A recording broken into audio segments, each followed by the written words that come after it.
Salam sejahtera bagi kita semua. Shalom. Saudara-saudara, di saat ini marilah kita meluangkan waktu untuk mengikuti gerakan membaca Alkitab di hari yang ke-131. Sebelumnya mari kita berdoa. Sungguh kami bersyukur kepadamu Tuhan, karena Engkau yang boleh memberikan kesempatan kami menikmati hari yang baru ini. Kami rindu untuk ambil bagian mengikuti gerakan membaca Alkitab di saat ini.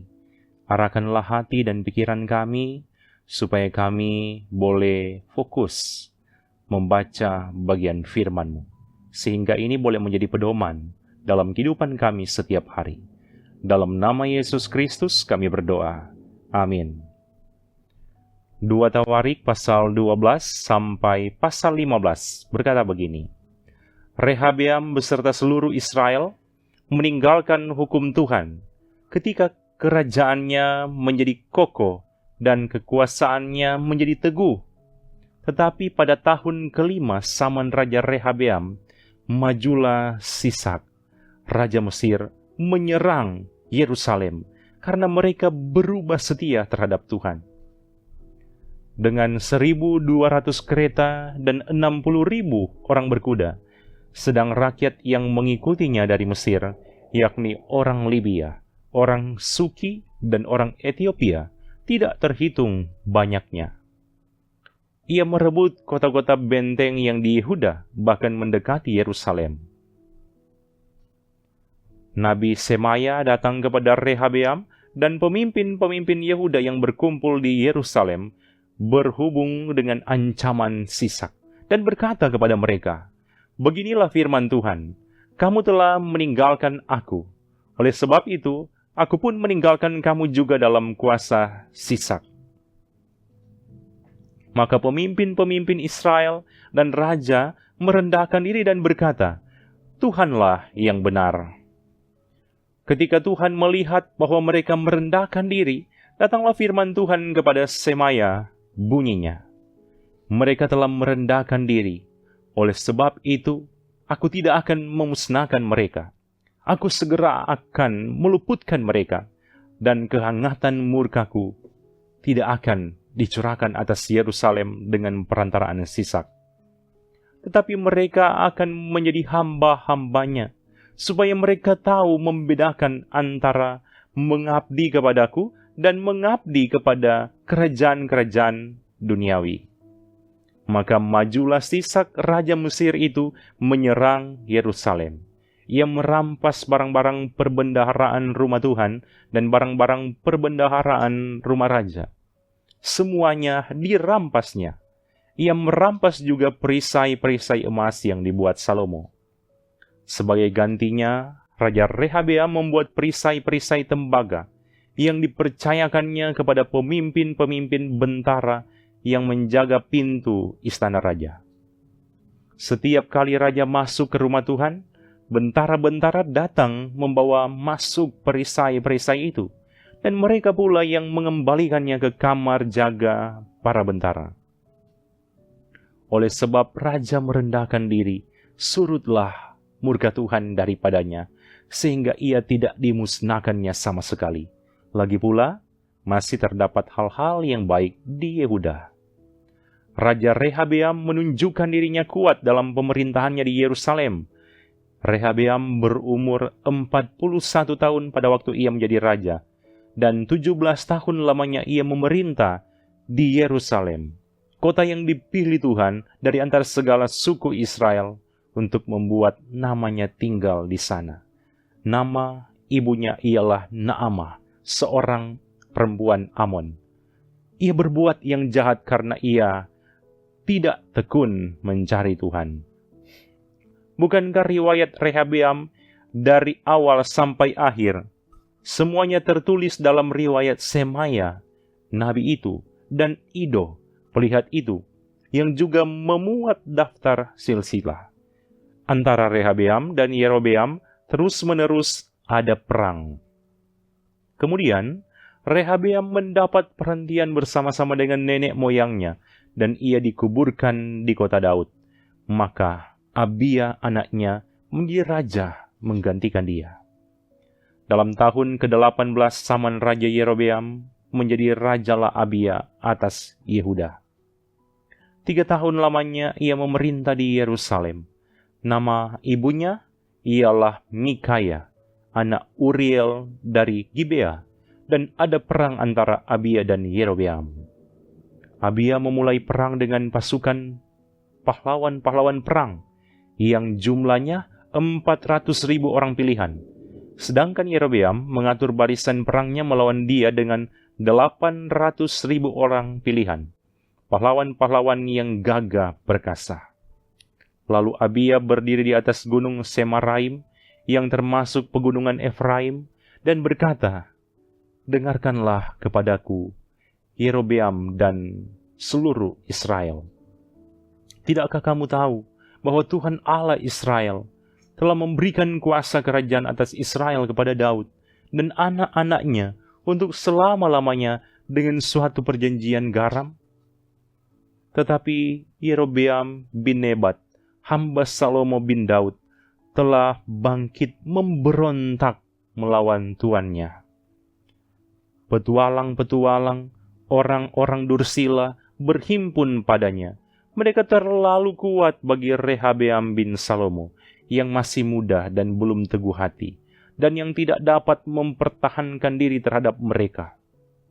Tentu kamu menyangka bahwa kamu dapat mempertahankan diri terhadap kerajaan Tuhan, yang dipegang keturunan Daud, karena jumlah kamu besar, dan karena pada kamu ada anak lembu emas, yang dibuat Yerobeam untuk kamu menjadi Allah.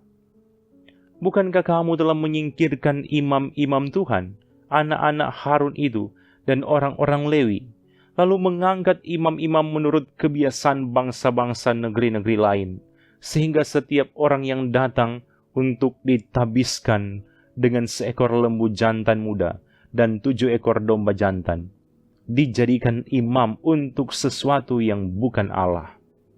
Tetapi kami ini, Tuhanlah Allah kami, dan kami tidak meninggalkannya, dan anak-anak Harunlah yang melayani Tuhan sebagai imam, sedang orang Lewi menunaikan tugasnya, yakni setiap pagi dan setiap petang mereka membakar bagi Tuhan korban bakaran dan ukupan dari wangi-wangian, menyusun roti sajian di atas meja yang tahir, dan mengatur kandil emas dengan pelita-pelitanya untuk dinyalakan setiap petang. Karena kamilah yang memelihara kewajiban kami terhadap Tuhan, Allah kami. Tetapi kamulah yang meninggalkannya. Lihatlah, pada pihak kami Allah yang memimpin, sedang imam-imamnya siap meniup tanda serangan terhadap kamu dengan nafiri, isyarat-isyarat. Hai orang Israel, jangan kamu berperang melawan Tuhan Allah nenek moyangmu, karena kamu tidak akan beruntung. Tetapi Yerobeam mengirim suatu pasukan penghadang yang harus membuat gerakan keliling, supaya sampai di belakang mereka, sehingga induk pasukannya berada di depan Yehuda, dan pasukan-pasukan penghadang di belakang mereka. Ketika Yehuda menoleh ke belakang, lihatlah, mereka harus menghadapi pertempuran dari depan dan dari belakang. Mereka berteriak kepada Tuhan, sedang para imam meniup nafiri. Dan orang-orang Yehuda memekikkan pekik perang. Pada saat orang-orang Yehuda itu memekikkan pekik perang, Allah memukul kala Yerobeam dan segenap orang Israel oleh Abia dan Yehuda. Orang Israel lari dari depan Yehuda, tetapi Allah menyerahkan mereka ke dalam tangan Yehuda. Abia dengan laskarnya mendatangkan kekalahan yang besar kepada mereka. Dari orang Israel, mati terbunuh 500.000 orang pilihan. Demikianlah orang Israel ditundukkan pada waktu itu, sedang orang Yehuda menjadi kokoh, karena mereka mengandalkan diri kepada Tuhan, Allah nenek moyang mereka. Abia mengejar Yerobeam dan merebut daripadanya beberapa kota, yakni Betel dengan segala anak kotanya, Yesana dengan segala anak kotanya, dan Efron dengan segala anak kotanya. tak pernah lagi Yerobeam mendapat kekuatan di zaman Abia. Tuhan memukul dia sehingga ia mati. Abia menunjukkan dirinya kuat. Ia mengambil 14 istri dan memperanakan 22 anak laki-laki dan 16 anak perempuan. Selebihnya dari riwayat Abia, langkah-langkahnya dan tita-titanya tertulis dalam kitab sejarah Nabi Ido. Kemudian Abia mendapat perhentian bersama-sama dengan nenek moyangnya, dan ia dikuburkan di kota Daud. Maka Asa anaknya menjadi raja menggantikan dia. Pada zaman pemerintahannya, negeri itu aman selama 10 tahun. Asa melakukan apa yang baik dan yang benar di mata Tuhan Allahnya. Ia menjauhkan mesbah-mesbah asing dan bukit-bukit pengorbanan, memecahkan tugu-tugu berhala, dan menghancurkan tiang-tiang berhala. Ia memerintahkan orang Yehuda supaya mereka mencari Tuhan, Allah nenek moyang mereka, dan mematuhi hukum dan perintah.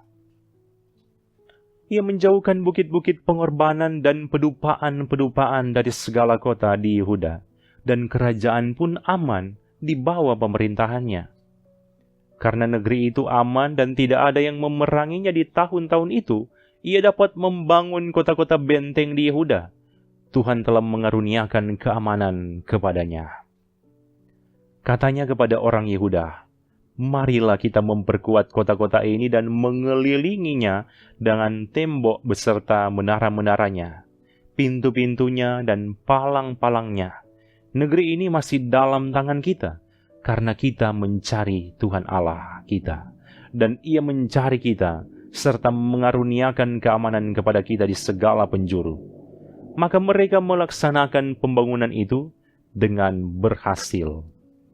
Pasukan-pasukan Asa yang dari Yehuda, jumlahnya 300.000 orang yang membawa perisai besar dan tombak, dan yang dari Benyamin, jumlahnya 280.000 orang yang membawa perisai kecil sebagai pemanah. Mereka semua pahlawan-pahlawan yang gagah perkasa. Sera, orang Etiopia itu, maju berperang melawan mereka dengan tentara sebanyak 1.000.000 orang dan 300 kereta. Ia sampai ke Maresa. Lalu Asa menghadapinya. Mereka mengatur barisan perangnya di lembah Sefata dekat Maresa. Kemudian Asa berseru kepada Tuhan Allahnya, "Ya Tuhan, selain daripada Engkau, tidak ada yang dapat menolong yang lemah terhadap yang kuat. Tolonglah kami, ya Tuhan Allah kami, karena kepadamu-lah kami bersandar, dan dengan nama-Mu kami maju melawan pasukan yang besar jumlahnya ini. Ya Tuhan, Engkau Allah kami, jangan biarkan seorang manusia mempunyai kekuatan untuk melawan Engkau." Dan Tuhan memukul kala orang-orang Etiopia itu di hadapan Asa dan Yehuda. Orang-orang Etiopia itu lari, lalu dikejar oleh Asa dan laskarnya sampai ke Gerar. Dari orang-orang Etiopia itu amat banyak yang tewas, sehingga tidak ada yang tinggal hidup, karena mereka hancur di hadapan Tuhan dan tentaranya. Orang-orang Yehuda memperoleh jarahan yang sangat besar. Mereka mengalahkan semua kota di sekeliling Gerar, karena ketakutan yang dari Tuhan menimpa penduduknya. Mereka menjarahi semua kota itu, karena jarahan yang besar terdapat di situ. Tenda-tenda pemilik ternak pun direbut mereka, dan banyak kambing domba dan unta diangkutnya sebagai jarahan. Lalu mereka kembali ke Yerusalem. Asaria bin Oded dihinggapi Roh Allah. Ia pergi menemui Asa dan berkata kepadanya, "Dengarlah kepadaku, Asa dan seluruh Yehuda dan Benyamin. Tuhan beserta dengan kamu, bila mana kamu beserta dengan dia.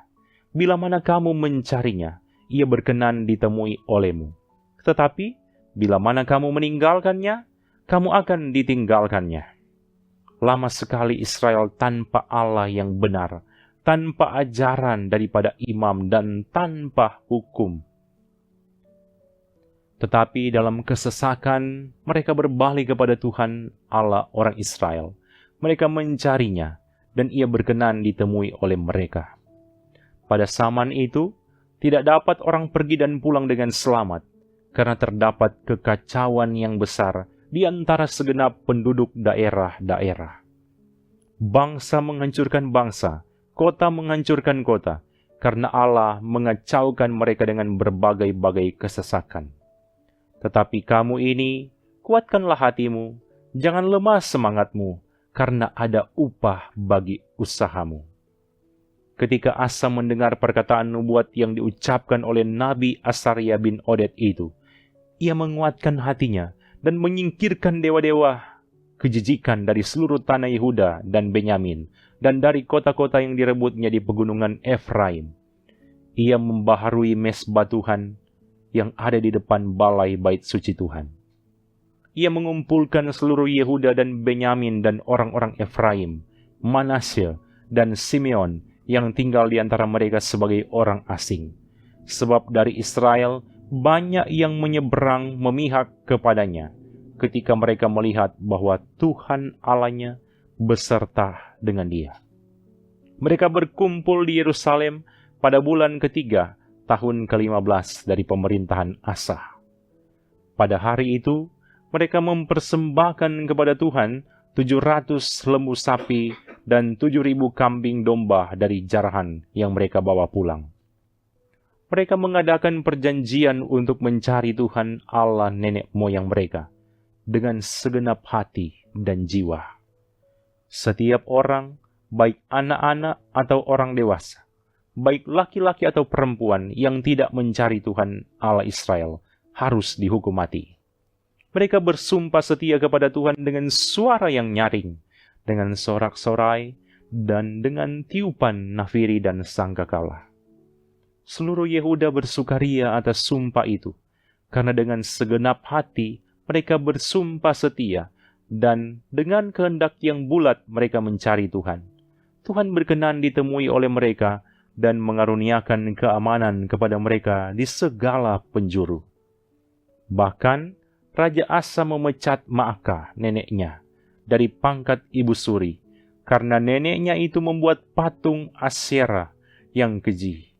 Asa merobohkan patung yang keji itu, menumbuknya sampai halus dan membakarnya di lembah Kidron. Sekalipun bukit-bukit pengorbanan tidak dijauhkan dari Israel, namun hati Asa tulus ikhlas sepanjang umurnya. Ia membawa persembahan-persembahan kudus ayahnya, dan persembahan-persembahan kudusnya sendiri ke rumah Allah, yakni emas dan perak, serta barang-barang lain. Tidak ada perang sampai pada tahun ke-35 pemerintahan Asa. Mari kita berdoa. Bapa kami yang di surga, kami bersyukur kepadamu Tuhan, karena boleh diberikan kesempatan sudah membaca bagian firman di saat ini dalam gerakan membaca Alkitab. Biarlah firman ini boleh menjadi pedoman bagi kami semua. Hidup kami semakin diperbaharui lewat firman ini. Diberkatilah kami semua yang sudah mengikuti gerakan membaca Alkitab di saat ini. Tuhan kiranya memberkati bersama dengan keluarga kami masing-masing dalam aktivitas pekerjaan yang Tuhan percayakan bagi kami semua. Terpujilah nama-Mu Tuhan. Ini doa kami dalam nama Yesus Kristus. Amin. Terima kasih saudara-saudara yang sudah meluangkan waktu mengikuti gerakan membaca Alkitab di saat ini. Tuhan Yesus memberkati kita semua bersama keluarga masing-masing. Shalom.